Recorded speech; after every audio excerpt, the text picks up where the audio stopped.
हमने अभी तक सीखा है कि वेक्टर का एडिशन क्या होता है, वेक्टर का सब्ट्रैक्शन क्या होता है। फिर हमने ये भी सीखा कि resolution of vector, component of vector और पोजीशन वेक्टर, इन सब के बारे में सीखा। जब हम वेक्टर में वेक्टर को ऐड करते हैं तो हमें एक नया वेक्टर ही मिलता है। जैसे आप फोर्स के वेक्टर में फोर्स का वेक्टर ही ऐड कर सकते हो, फोर्स के वेक्टर में डिस्प्लेसमेंट का वेक्टर ऐड नहीं कर सकते हो। तो जब भी एडिशन होता है तो सिमिलर क्वांटिटी ऑफ वेक्टर के बीच में ही होता है और रिजल्टेंट भी उनका वेक्टर ही आता है। तो फोर्स में हम फोर्स का वेक्टर जोड़ेंगे तो एक नया फोर्स का वेक्टर आएगा। ठीक है, फोर्स में हम फोर्स का वेक्टर सब्ट्रैक्ट करेंगे तब भी एक नया फोर्स का वेक्टर आएगा। लेकिन जब हम मल्टीप्लिकेशन ऑफ वेक्टर की बात करते हैं तो मल्टीप्लिकेशन ऑफ वेक्टर में दो अलग अलग तरीके के वेक्टर्स मल्टीप्लाई हो सकते हैं। जैसे फोर्स में डिस्प्लेसमेंट का वेक्टर मल्टीप्लाई हो सकता है। अब जब हम वेक्टर के मल्टीप्लिकेशन की बात करते हैं तो दो तरीके के मल्टीप्लिकेशन सीखते हैं इसमें। एक होता है कि जब दो वेक्टर को मल्टीप्लाई करके हमको एक स्केलर क्वांटिटी मिलती है, या दो वेक्टर को मल्टीप्लाई करके हमको वेक्टर क्वांटिटी मिलती है। तो वेक्टर का मल्टीप्लिकेशन हमको स्केलर भी दे सकता है और वेक्टर भी रिजल्ट दे सकता है। तो इसलिए इसके दोनों अलग अलग प्रोडक्ट हम पढ़ते हैं। तो वेक्टर प्रोडक्ट में, या आप ये कह सकते हो मल्टीप्लिकेशन ऑफ वेक्टर में, हम इसको दो पार्ट में डिवाइड करेंगे। पहला होगा स्केलर प्रोडक्ट, जिसको डॉट प्रोडक्ट भी कहा जाता है। स्केलर प्रोडक्ट इसलिए कहा जा रहा है क्योंकि जब हम दो वेक्टर्स को मल्टीप्लाई करते हैं और रिजल्ट हमको स्केलर क्वांटिटी मिलता है तो उसको हम कहते हैं स्केलर प्रोडक्ट या डॉट प्रोडक्ट। अब इसकी डेफिनेशन ये है कि हमारे पास अगर दो वेक्टर्स हैं, वेक्टर ए और वेक्टर बी, और इनके बीच में कुछ एंगल होगा थीटा का। ठीक है, दोनों के स्टार्टिंग पॉइंट सेम है तो इनके बीच का एंगल थीटा ही कहा जाएगा। तो डेफिनेशन ये कहती है कि अगर हम वेक्टर ए और वेक्टर बी को मल्टीप्लाई करते हैं, बीच में डॉट लगाया गया है इसलिए हम इसको डॉट प्रोडक्ट कहते हैं, और इसका जो रिजल्ट आता है वो होता है magnitude of vector A into magnitude of vector B into cos of angle between the two vectors. ठीक है, तो ए डॉट बी आ जाता है A into B into cos theta. A vector A का मैग्नीट्यूड है, बी वेक्टर बी का magnitude है, थीटा इन दोनों वेक्टर्स के बीच का एंगल हो जाता है। ठीक है, अब इस डॉट प्रोडक्ट में हमें ये तो पता चल गया कि ये दोनों वेक्टर्स थे, लेकिन इसका जो रिजल्ट आया है ये स्केलर क्वांटिटी है, क्योंकि ए मैग्नीट्यूड है, बी मैग्नीट्यूड है, ये नंबर्स होंगे, और कॉस थीटा भी एक नंबर है। ठीक है, कॉस थीटा भी एक नंबर होगा, 0, हाफ, 1/√, √3/2, जो भी इसकी वैल्यूज होती है। तो इससे जो रिजल्ट आएगा ये एक सिर्फ एक नंबर होगा, एक वैल्यू होगी, इसलिए हम कहेंगे कि इसका जो रिजल्ट आया है ये एक स्केलर क्वांटिटी है। ठीक है, अब ये रिजल्ट कितना आता है ये डिपेंड करता है कि ए और बी के क्या क्या मैग्नीट्यूड्स हैं और उनके बीच का क्या एंगल होगा। जहाँ तक एंगल की बात है तो ये एंगल, दो दो वेक्टर के बीच का एंगल जब हम लिखते हैं तो वो 0 से 180 के बीच में कुछ भी हो सकता है। 180 से ज़्यादा नहीं हो सकता है, का मैक्सिमम 180 हो सकता है, मिनिमम 0 हो सकता है। तो जब इनके बीच का एंगल 0 डिग्री होगा तो ए डॉट बी की वैल्यू कितनी आ जाएगी, कॉस 0 डिग्री 1 होता है तो ये वैल्यू आ जाती है ए इंटू बी के बराबर से। ठीक है, वहीं अगर थीटा 90 डिग्री होता है तो ए डॉट बी की वैल्यू 0 हो जाती है, क्योंकि कॉस 90 0 होता है। और थीटा जब 180 डिग्री होता है तो ए डॉट बी की वैल्यू माइनस ए इंटू बी हो जाती है, क्योंकि कॉस थीटा -1 होता है उस केस में, और ये वैल्यू माइनस ए भी हो जाती है। तो डॉट प्रोडक्ट लेते समय दो वेक्टर के डॉट प्रोडक्ट की मैक्सिमम वैल्यू होती है ए इंटू बी जब थीटा 0 होता है, मिनिमम वैल्यू होती है माइनस ए इंटू बी जब थीटा 180 डिग्री होता है, और जब थीटा 90 डिग्री होता है तो ये वैल्यू 0 होती है। ये कई बार यूज़ होता है, यूज़ इस तरह से होता है कि अगर हमें कभी ये पता करना है कि दो वेक्टर्स परपेंडिकुलर है या नहीं है, तो हम उनका डॉट प्रोडक्ट लेके ये देख लेते हैं कि क्या रिजल्ट 0 आता है। अगर 0 आता है तो हम ये कह देंगे दोनों वेक्टर एक दूसरे के परपेंडिकुलर है।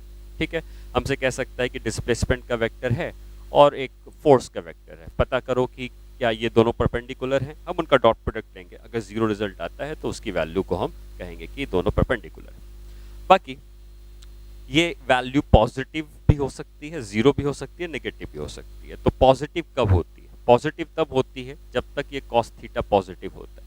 अब कॉस थीटा पॉजिटिव कब होता है?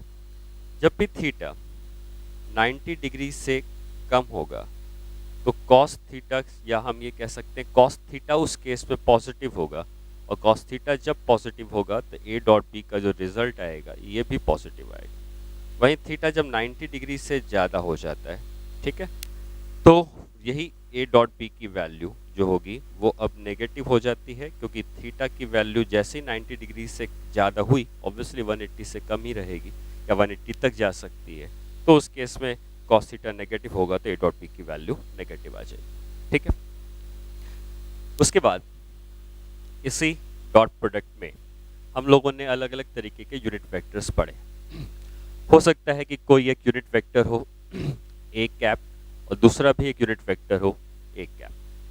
तो ए कैप में ए कैप को जब हम डॉट प्रोडक्ट लेंगे तो डेफिनेशन कहती है मैग्नीट्यूड ऑफ पहला वेक्टर मैग्नीट्यूड ऑफ दूसरा वेक्टर, क्योंकि दोनों ही यूनिट वेक्टर हैं तो पहले का मैग्नीट्यूड 1 है, दूसरे का मैग्नीट्यूड 1 है, और ए कैप दोनों वेक्टर एक ही तरफ हैं तो दोनों के बीच का एंगल भी 0 हो जाएगा, और एंगल 0 होने से ये वैल्यू हो जाएगी cos 0 डिग्री। cos 0 डिग्री 1 होता है, तो हम ये कह सकते हैं A cap dot A cap की वैल्यू कितनी आ जाती है, 1 के बराबर आ जाती है। ठीक है, उसी तरीके से b cap dot b cap होगा वो भी 1 होगा, c cap dot c cap होगा वही 1 होगा। तो सिमिलर यूनिट वेक्टर का जो मल्टीप्लिकेशन डॉट प्रोडक्ट लेते हैं उसकी वैल्यू 1 आती है। अगर हमने वेक्टर ए और वेक्टर ए का डॉट प्रोडक्ट लिया है तो डेफिनेशन हम इसी फॉर्मूले से सीखते हैं। वेक्टर ए का मैग्नीट्यूड ए है, वेक्टर बी का मैग्नीट्यूड भी ए है, और इनके बीच का एंगल फिर से 0 होगा क्योंकि दोनों वेक्टर सेम है। ए इंटू ए क्या हो जाएगा, ए स्क्वायर। तो vector A dot vector a square हो जाएगा, vector b dot vector b square हो जाएगा। तो सेम वेक्टर का जब हम डॉट प्रोडक्ट लेते हैं तो उसी के मैग्नीट्यूड का स्क्वायर बन जाता है। ठीक है, उसके बाद हमारे पास जो यूनिट वेक्टर थे आई कैप और आई कैप, या जे कैप डॉट जे कैप, या के कैप डॉट के कैप। तो जैसा हमने सीखा कि similar type of unit vector का मल्टीप्लिकेशन डॉट प्रोडक्ट 1 देता है, तो आई कैप डॉट आई कैप 1 है, जे कैप डॉट जे कैप 1 है, और के कैप डॉट के कैप भी 1 आएगा। और अगर हम आई कैप डॉट जे कैप लेते हैं, दोनों वेक्टर्स अलग अलग तरीके के हैं, ठीक है, लेकिन आई कैप और जे कैप के बीच में एंगल कितना है, आई कैप एक्स एक्सिस की तरफ है, जे कैप वाई एक्सिस की तरफ है, दोनों एक्सिस परपेंडिकुलर होती हैं। और जब दो वेक्टर एक दूसरे के परपेंडिकुलर होते हैं, जैसा हमने यहाँ सीखा था थीटा 90 डिग्री पर, तो हमें पता है कि उनका रिजल्ट 0 आता है, तो आई कैप डॉट जे कैप 0 हो जाएगा। उसी तरीके से जे कैप डॉट के कैप भी 0 हो जाएगा, और के कैप डॉट आई कैप भी 0 हो जाएगा। तो दो यूनिट वेक्टर जो हमने आई कैप जे कैप के कैप पढ़े हैं वो दो अलग अलग तरीके के होंगे, तो उनका डॉट प्रोडक्ट 0 आ जाएगा। ठीक है, उसके बाद हम जब वेक्टर ए डॉट वेक्टर बी करते हैं या vector b dot vector a करते हैं, ये दोनों रिजल्ट सेम होते हैं, क्योंकि आप अगर ए डॉट बी करते हो तो A into B into cos theta आता है, बी डॉट ए करते हो तो B into A into cos theta आता है। थीटा उनके बीच का एंगल है, तो चाहे ए और बी के बीच का एंगल निकालो या बी और ए के बीच का एंगल निकालो, एंगल सेम रहता है, इसलिए ए डॉट बी और बी डॉट ए दोनों सेम रहते हैं।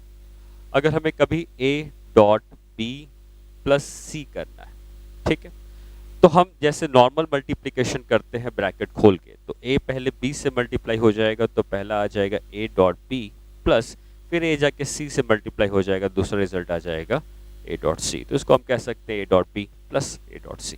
ठीक है, उसी तरीके से अगर होता vector a plus vector b dot vector a minus vector b, मान लो इस तरीके से होता, ये दो वेक्टर्स हैं vector a plus vector b और vector a minus vector b। जब इनको ब्रैकेट को खोलेंगे तो पहला a जाके इससे मल्टीप्लाई होगा, तो पहला क्या आ जाएगा, पहला टर्म आएगा vector a dot vector a, फिर दूसरा टर्म क्या आएगा, minus of vector a dot vector b, फिर तीसरा टर्म आएगा plus vector b dot vector a, और चौथा टर्म आएगा minus of vector b dot vector b।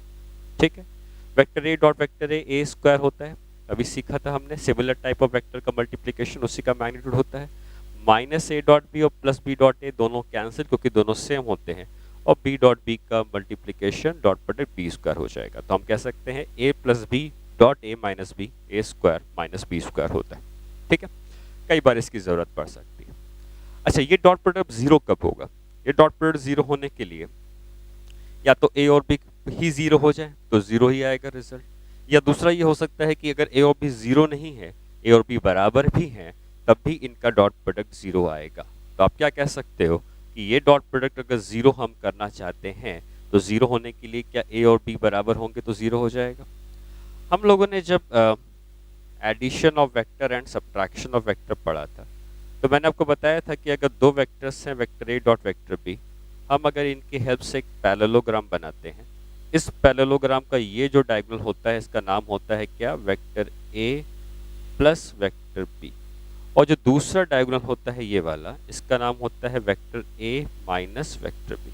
ठीक है, ये दोनों डायगोनल्स जो हैं ये दोनों अगर एक दूसरे के परपेंडिकुलर अगर होंगे तो परपेंडिकुलर कब होंगे, परपेंडिकुलर तब होंगे जब इनका डॉट प्रोडक्ट 0 होगा।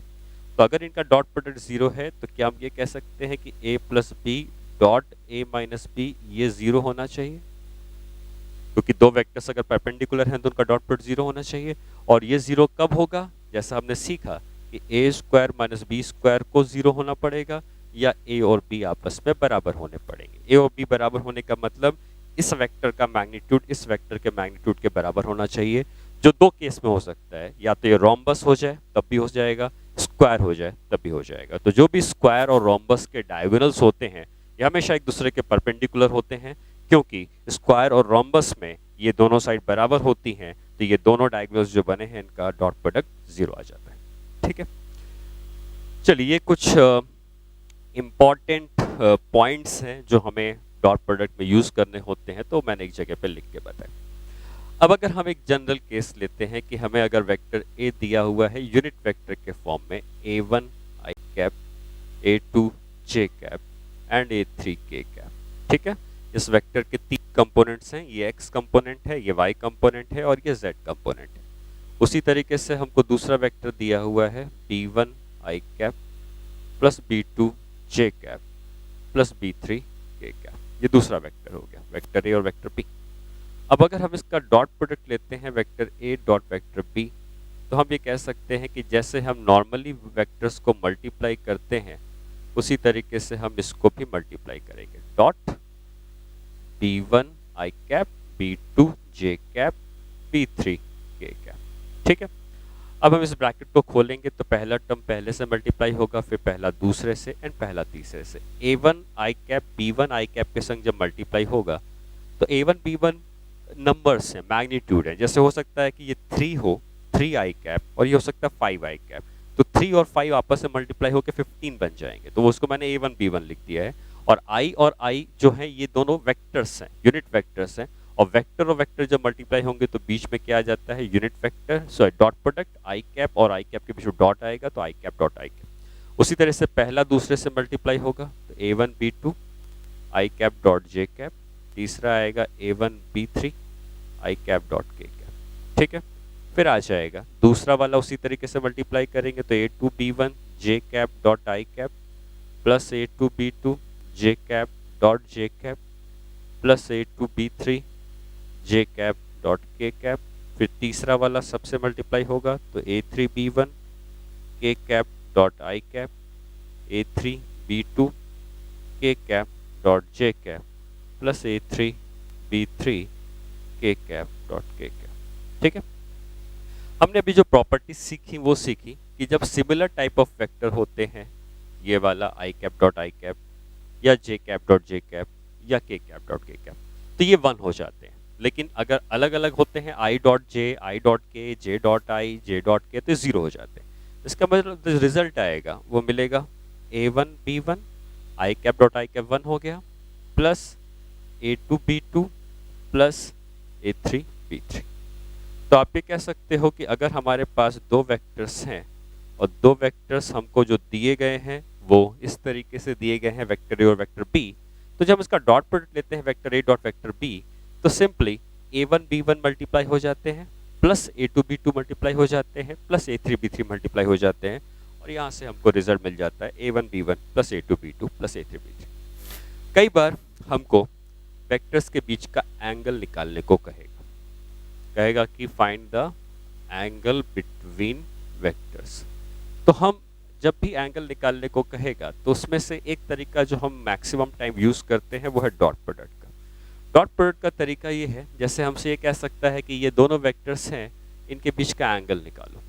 तो हमें ये पता है कि इनका डॉट प्रोडक्ट जो है वो इसके बराबर आया है, और साथ ही साथ हमको ये भी पता है कि by definition A dot B क्या होता है, A into B into cos theta भी होता है। तो ए डॉट बी की जो डेफिनेशन हमने पहले पढ़ी थी कि ए डॉट बी को हम लिख सकते हैं A into B into cos theta, और वही ए डॉट बी यहाँ से आया है, तो क्या हम इन दोनों को बराबर कर सकते हैं और हम ये लिख सकते हैं A into B into cos theta की जो वैल्यू होगी ये बराबर हो जाएगी A one B one plus A two B two plus A three B three के। तो यहाँ से हमको कॉस थीटा की वैल्यू मिल जाती है, और वो हो जाता है A one B one plus A two B two plus A three B three divided by कितना आ जाएगा, magnitude of A into magnitude of B. ठीक है, अब मैग्नीट्यूड ऑफ ए कितना है, अगर आप इस वेक्टर ए को देखते हैं और मैं पूछूं कि इसका मैग्नीट्यूड कितना है, तो मैग्नीट्यूड निकालने का फॉर्मूला हम लोगों ने पहले भी सीखा हुआ है। मैग्नीट्यूड निकलता है x कंपोनेंट का स्क्वायर प्लस y कंपोनेंट का स्क्वायर प्लस z कंपोनेंट का स्क्वायर, तो a1 का स्क्वायर प्लस a2 का स्क्वायर प्लस a3 का स्क्वायर। उसी तरीके से वेक्टर b का मैग्नीट्यूड भी निकल जाएगा b1 का स्क्वायर प्लस b2 का स्क्वायर प्लस b3 का स्क्वायर। तो अगर हमको दो वेक्टर्स दिए हैं उनके बीच का एंगल निकालने को कहता है, तो एंगल हम इस फॉर्मूले से निकालेंगे। a के मैग्नीट्यूड को यहाँ से रखेंगे, b के मैग्नीट्यूड को यहाँ से रखेंगे, a1 b1 a2 b2 a3 b3 का सम निकालेंगे और इनके बीच का एंगल आ जाएगा। ठीक है, एग्जाम्पल करते हैं इसके ऊपर। क्वेश्चन ये है कि मान लो आपको दिया है कि vector a is equal to 2i cap minus 3j cap plus 5k cap, और वेक्टर b दिया हुआ है minus i cap plus 2j cap plus k cap. ठीक है, और हमसे पूछता है कि इन दोनों के बीच का एंगल निकालो, फाइंड एंगल बिटवीन वेक्टर्स। तो कैसे करना है, तो हमने जो तरीका सीखा वो तरीका ये है कि हम पहले निकालेंगे वेक्टर ए और वेक्टर बी के मैग्नीट्यूड से कॉस थीटा की वैल्यू निकालनी है, तो a1 b1।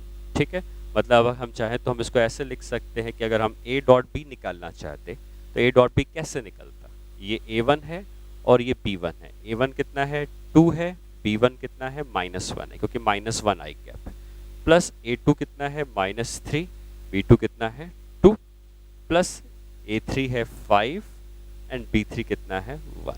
ठीक है, ये कितना आ जाएगा -2 -6 plus 5 -8 plus 5 is equal to -3। ये डॉट बी मिल गया।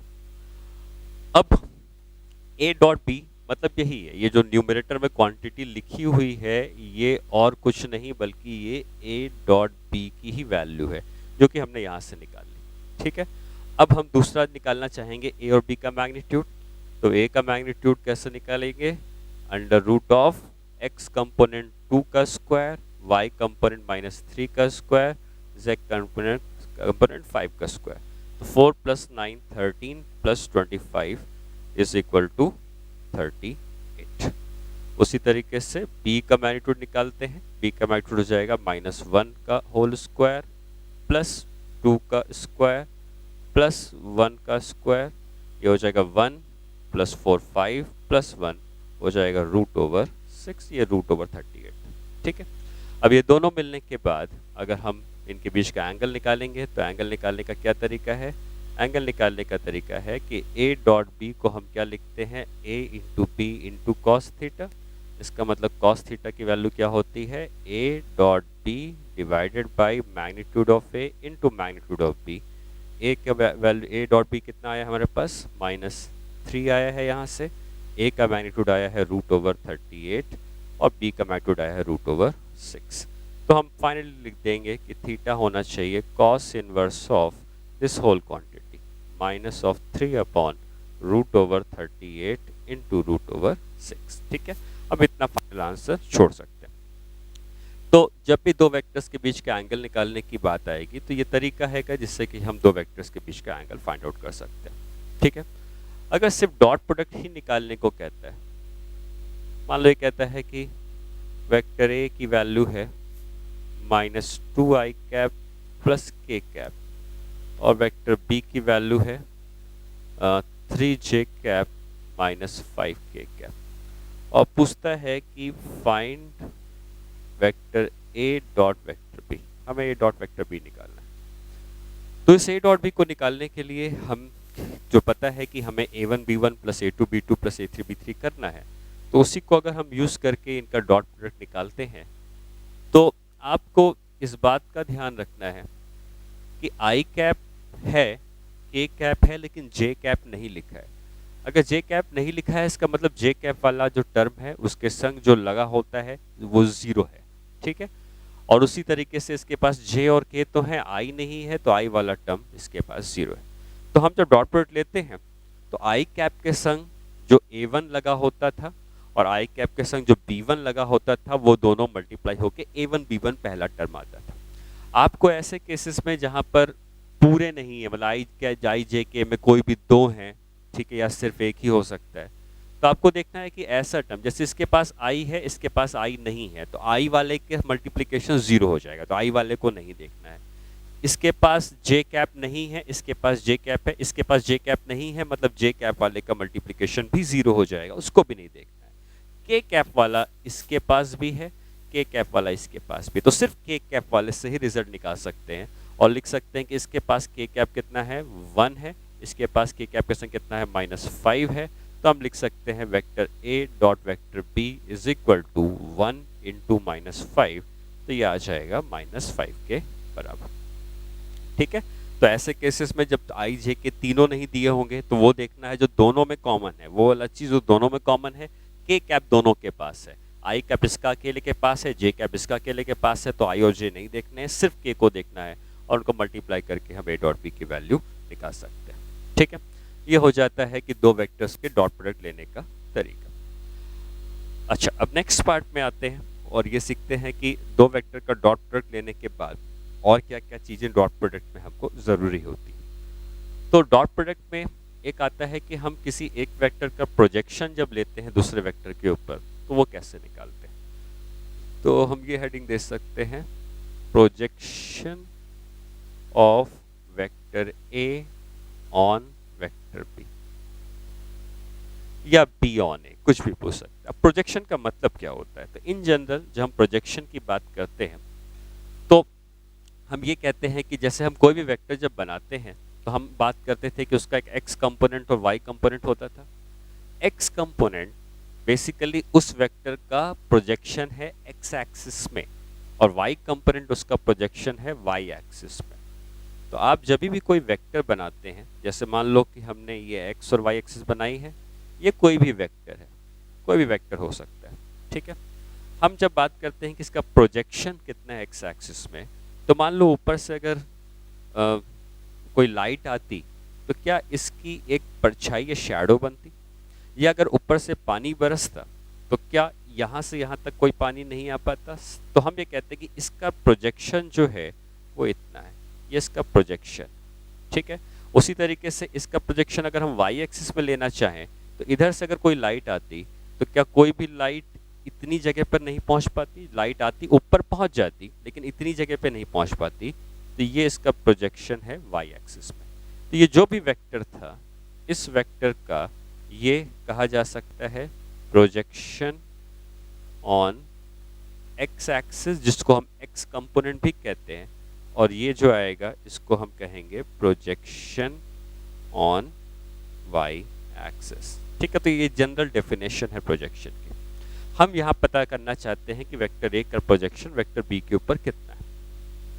तो अगर दो वेक्टर्स हैं, ये है वेक्टर ए और ये है वेक्टर बी, ठीक है, कैसे भी हो सकते हैं, मैंने एक केस लिया एक और भी ऐसे।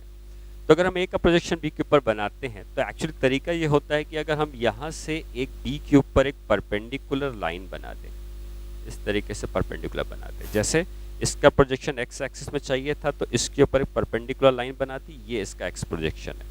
इसका प्रोजेक्शन वाई एक्सिस में चाहिए था तो इससे हमने वाई एक्सिस परपेंडिकुलर लाइन बना दी, इसका प्रोजेक्शन वाई एक्सिस में हो गया।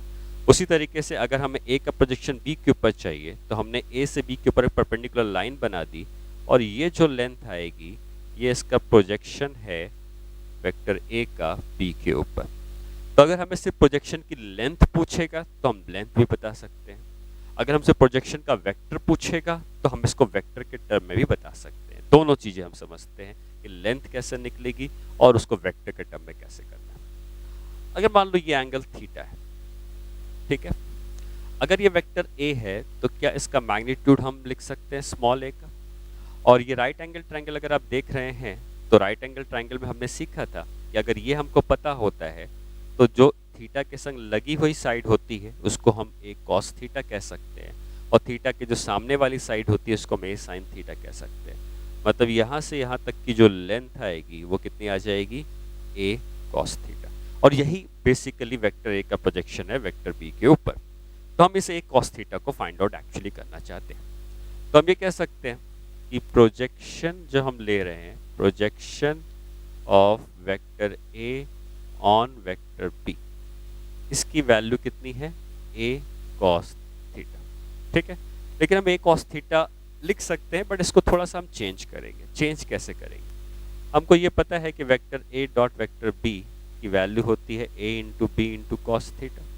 हमें कितना चाहिए, हमें चाहिए ए कॉस थीटा। तो ए कॉस थीटा को एक साइड रखते हैं, बी को इधर भेज देते हैं। तो क्या ये लिख सकते हैं कि ए कॉस थीटा हो जाना चाहिए vector A dot vector B by magnitude of B, ठीक है। अब अगर तुम सिर्फ इसको देखो, vector B by magnitude of B, इसको भूल जाओ, ठीक है। तो vector B by magnitude of B, इसको क्या लिखते हैं, इसको हम लिखते हैं बी कैप। यूनिट वेक्टर कैसे निकलता है, किसी भी वेक्टर को उसी के मैग्नीट्यूड से डिवाइड कर देंगे तो वो उसका यूनिट वेक्टर बता देता है, ठीक है। तो अब हमें क्या समझ में आया कि प्रोजेक्शन हमें अगर चाहिए, projection of vector A on vector B, तो हम इसको लिख सकते हैं, ए कॉस थीटा होता है, लेकिन ए कॉस थीटा को हम लिख सकते हैं vector A dot vector B by magnitude of B, या इसी को हम लिख सकते हैं वेक्टर ए डॉट बी क्या। ये प्रोजेक्शन है वेक्टर ए का वेक्टर बी के ऊपर। ये मैग्नीट्यूड है, ये सिर्फ वैल्यू है। लेकिन अगर हमसे पूछता कि हमने जो ए का प्रोजेक्शन बी के ऊपर बनाया है इसको वेक्टर के टर्म में रिप्रेजेंट करो, ये सिर्फ मैग्नीट्यूड या इसकी वैल्यू बता रहा है। लेकिन हमें अगर पूछता कि projection of vector A on vector be in vector term, तो कैसे लिखते। तो अगर हमें ये पता है कि ये जो क्वांटिटी आई है ये मैग्नीट्यूड है, ये सिर्फ वैल्यू है, तो हमें अब इसको वेक्टर बनाना है। मतलब ये प्रोजेक्शन है, ये सिर्फ मैग्नीट्यूड है, हमें अब इसको वेक्टर बनाना है। वेक्टर कैसे बनता है, वेक्टर बनाने के लिए हमें दो चीज़ों की ज़रूरत पड़ती है, मैग्नीट्यूड की और डायरेक्शन की। तो अगर ये मैग्नीट्यूड अगर हमको पता है और हम इसको अगर डायरेक्शन दे दें तो क्या ये वेक्टर बन जाएगा। अब डायरेक्शन कैसे आता है, डायरेक्शन यूनिट वेक्टर बताता है। तो अगर हमको पता है कि ये लेंथ मान लो 10 की है और हमसे कहा जाए कि 10 के मैग्नीट्यूड का वेक्टर बनाओ in the direction of vector B, अगर मैं कहता कि 10 के मैग्नीट्यूड का वेक्टर बनाओ एक्स एक्सिस की तरफ, तो आप लिखते 10 आई कैप। उसी तरीके से 10 के मैग्नीट्यूड का वेक्टर बनाओ वेक्टर बी की तरफ, क्योंकि ए कॉस थीटा जो आया है इसका डायरेक्शन इधर ही है। तो 10 के मैग्नीट्यूड का वेक्टर बनाओ अगर वेक्टर बी की तरफ, तो आप लिखते 10 बी कैप। इसका मतलब मैग्नीट्यूड हमको पता है ये, अब इसको बी कैप से हमें मल्टीप्लाई करना है। तो अब अगर हम इसको लिखते कि projection of vector A on vector be in vector form, अगर हम वेक्टर फॉर्म में इसका प्रोजेक्शन लिखते तो क्या आ जाता, मैग्नीट्यूड तो यही रहता वेक्टर ए डॉट वेक्टर बी का, बाई बी से हमने डिवाइड किया था, इसको बी कैप से हम और मल्टीप्लाई कर देते, तो ये हो जाता projection of vector A on vector B, ठीक है।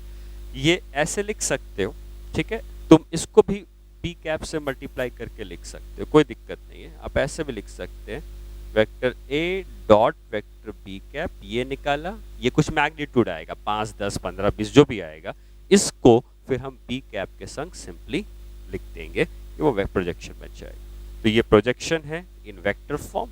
लेकिन अगर सिर्फ मैग्नीट्यूड पूछता है तो ये बी कैप का टर्म नहीं आएगा, बी कैप डायरेक्शन बताने के लिए यूज हो गया है, सिर्फ ब्रैकेट के अंदर की क्वांटिटी उसका मैग्नीट्यूड बता देगा। अगर इसका उल्टा पूछा होता, उल्टा मतलब क्या, अगर पूछा होता कि projection of vector B on vector A निकालना है, एक होगा मैग्नीट्यूड कितना है, सिर्फ मैग्नीट्यूड पूछ सकता है, और दूसरा हो सकता है वेक्टर फॉर्म में पूछ सकता है। जैसे हमने दो फॉर्म यहाँ पे निकाले, यहाँ भी दो फॉर्म पूछ सकता है। तो देखो याद रखने का सिंपल तरीका क्या है, अगर हम ए का प्रोजेक्शन बी के ऊपर निकाल रहे हैं ए डॉट बी करके बी से डिवाइड कर दिया, ठीक है। अगर बी का प्रोजेक्शन ए पे निकालते हैं तो हम क्या करते, हम बी डॉट ए करते और किससे डिवाइड कर देते, अब ए से डिवाइड कर देते। अगर ए का प्रोजेक्शन बी पे निकालना था तो ए डॉट बी करके बी से डिवाइड किया, बी का प्रोजेक्शन ए पे निकालना है, बी डॉट ए करके ए से डिवाइड कर देंगे। हालांकि ए डॉट बी और बी डॉट ए दोनों सेम होते हैं तो कोई फर्क नहीं पड़ेगा, ठीक है। और इसी को आप क्या लिख सकते हैं, वेक्टर बी डॉट ए क्या, वेक्टर फॉर्म में रिजल्ट लिखना है तो आप ये समझ लीजिए कि ये मैग्नीट्यूड हमको मिल चुका है। मैग्नीट्यूड कितना मिल चुका है, बी डॉट ए बाई ए का मैग्नीट्यूड मिल चुका है और हमें वेक्टर फॉर्म में निकालना है। प्रोजेक्शन किसके ऊपर निकालना है, जिसके ऊपर निकालना है उसका यूनिट वेक्टर मल्टीप्लाई कर देंगे। हमको यहाँ पे प्रोजेक्शन निकालना था, projection of A on B तो बी के यूनिट वेक्टर से मल्टीप्लाई किया था। Projection of vector B on A तो ए के यूनिट वेक्टर से मल्टीप्लाई कर देंगे। तो ये भी रिजल्ट हो सकता है, या दूसरा क्या लिख सकते हैं उसको, जैसे वहां लिखा था ये जो आया था बी डॉट ए कैप, ये आने के बाद ए कैप से मल्टीप्लाई कर देंगे, ठीक है। तो आपको अगर एक तरीका याद है तो दूसरा तरीका भी आप उसी का यूज करके निकाल सकते हैं, ठीक है। तो क्वेश्चन कर लेते हैं इसके ऊपर तो चीजें क्लियर हो जाएंगी। क्वेश्चन ये है कि find the projection of vector r is equal to 2i cap plus 3j cap on x and y axis। अगर आपको कोई वेक्टर दिया है और सीधे सीधे x और y एक्सिस पे प्रोजेक्शन पूछता है तो इसमें हमको सॉल्व नहीं करना है, आपको सीधे समझना है जो x कंपोनेंट है वही x के ऊपर प्रोजेक्शन है।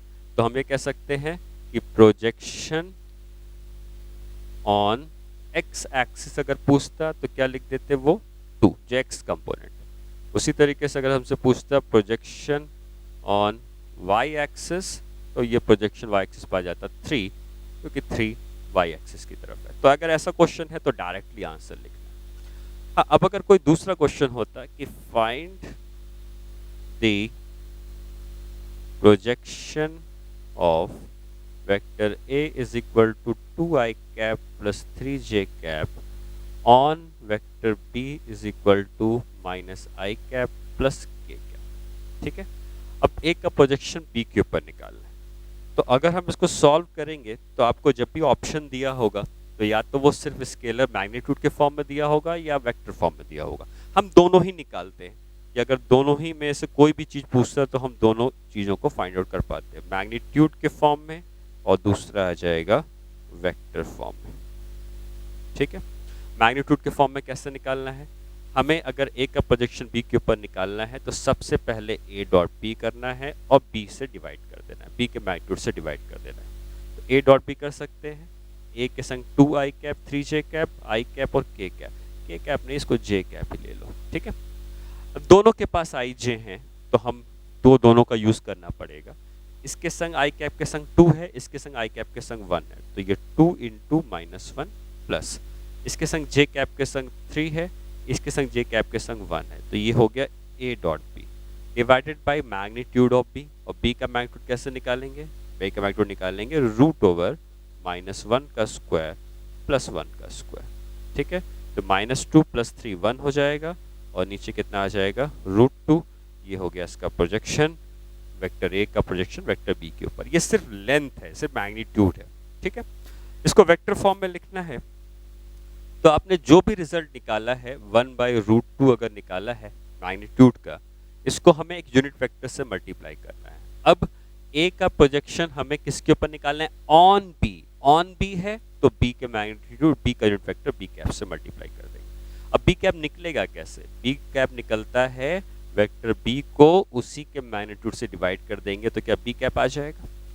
अब बी कैप निकाल लेते हैं 1/√2। वेक्टर बी कितना था, वेक्टर बी लिखा हुआ था माइनस आई कैप प्लस जे कैप और उसका मैग्नीट्यूड कितना है रूट ओवर माइनस 1 का स्क्वायर प्लस 1 का स्क्वायर, ठीक है।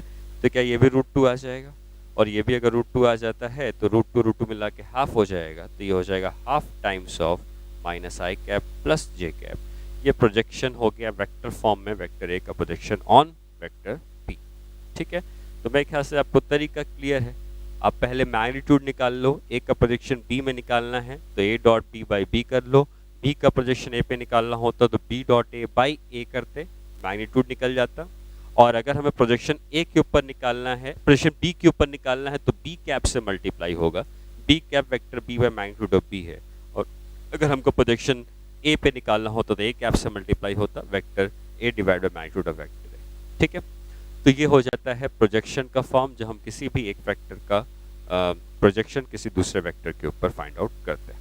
ठीक है, ये डॉट प्रोडक्ट फिजिक्स में कहाँ यूज होता है?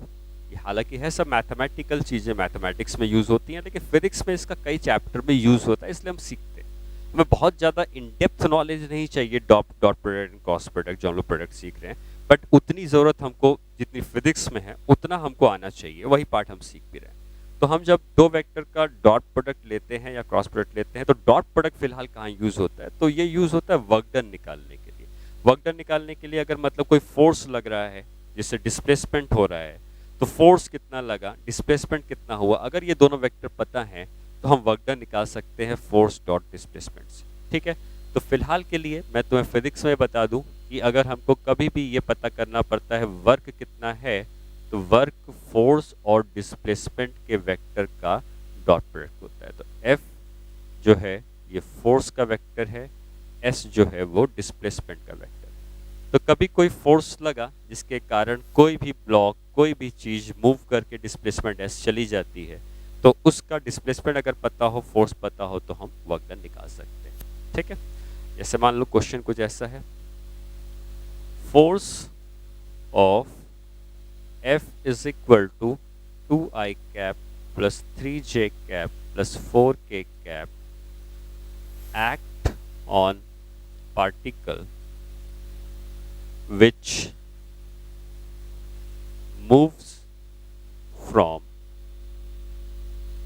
मान लो आपको कोऑर्डिनेट दिया है 1, 1, 1 2, 3, 5, 6, फाइंड वर्क बाय फोर्स। ठीक है, एक ऐसा क्वेश्चन है जिसमें हमको फोर्स की वैल्यू दी है, हमको ये कहा गया है कि जिस पार्टिकल पे फोर्स लगा वो पार्टिकल इस कोऑर्डिनेट से इस कोऑर्डिनेट पे चला गया, तो कितना वर्क डन होगा। तो वर्क डन को निकालने के लिए हमको फोर्स दिया हुआ है, ठीक है, फोर्स का वेक्टर दिया हुआ है, हमको डिस्प्लेसमेंट का वेक्टर चाहिए। और डिस्प्लेसमेंट का वेक्टर बेसिकली निकलता ऐसे है कि अगर आपको इनिशियल और फाइनल कोऑर्डिनेट्स पता है, तो आप जैसे पोजीशन वेक्टर में हमको पता होता था कि एक पॉइंट का कोऑर्डिनेट पता है, दूसरे पॉइंट का कोऑर्डिनेट पता है, तो उनको जोड़ने वाले का जो भी वेक्टर बनता था, क्या हम उसका डिस्प्लेसमेंट का वेक्टर हमने सीखा था पोजीशन वेक्टर में, तो क्या यहाँ पर भी हम उस डिस्प्लेसमेंट वेक्टर की वैल्यू लिखेंगे? तो ये डिस्प्लेसमेंट वेक्टर हो जाएगा x2 minus x1 i cap plus y2 minus y2 minus y1 j cap plus z2 minus z1 k cap. ठीक है, simply final coordinate minus initial coordinate i cap j cap k cap x y और z axis के लिए हो जाएगा। तो ये displacement कितना लिख सकते हैं, 2i cap plus 4j cap plus 5k cap, ये डिस्प्लेसमेंट हो गया। फोर्स कितना दिया है हमें? फोर्स हमको दिया हुआ है F is equal to 2i cap plus 3j cap plus 4k cap. और वर्क डन निकालना है तो हमें फोर्स और डिस्प्लेसमेंट का डॉट प्रोडक्ट लेना है। ये हमने सीखा है कि आप A डॉट B निकालो या B डॉट A निकालो, कोई फर्क तो नहीं पड़ता है, तो आप S डॉट F करेंगे तब भी वही आएगा, F डॉट S करेंगे तब भी वही आएगा।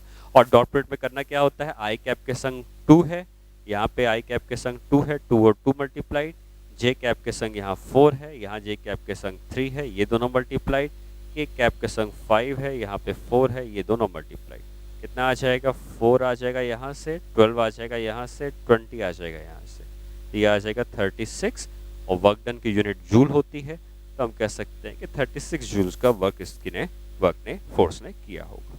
ठीक है, तो इस तरीके से आप वर्क डन फाइंड आउट कर सकते हैं कि अगर आपको फोर्स दिया होगा, डिस्प्लेसमेंट दिया होगा, यहाँ पे जाके डॉट प्रोडक्ट का यूज होता है। तो डॉट प्रोडक्ट बहुत ही फिजिक्स में बहुत ही बेसिक यूज है इसका। और अगर आपको सिंपल डॉट प्रोडक्ट लेना आता है या एंगल निकालने का तरीका ये पता है, तो डॉट प्रोडक्ट का यूज इतना ही रहेगा।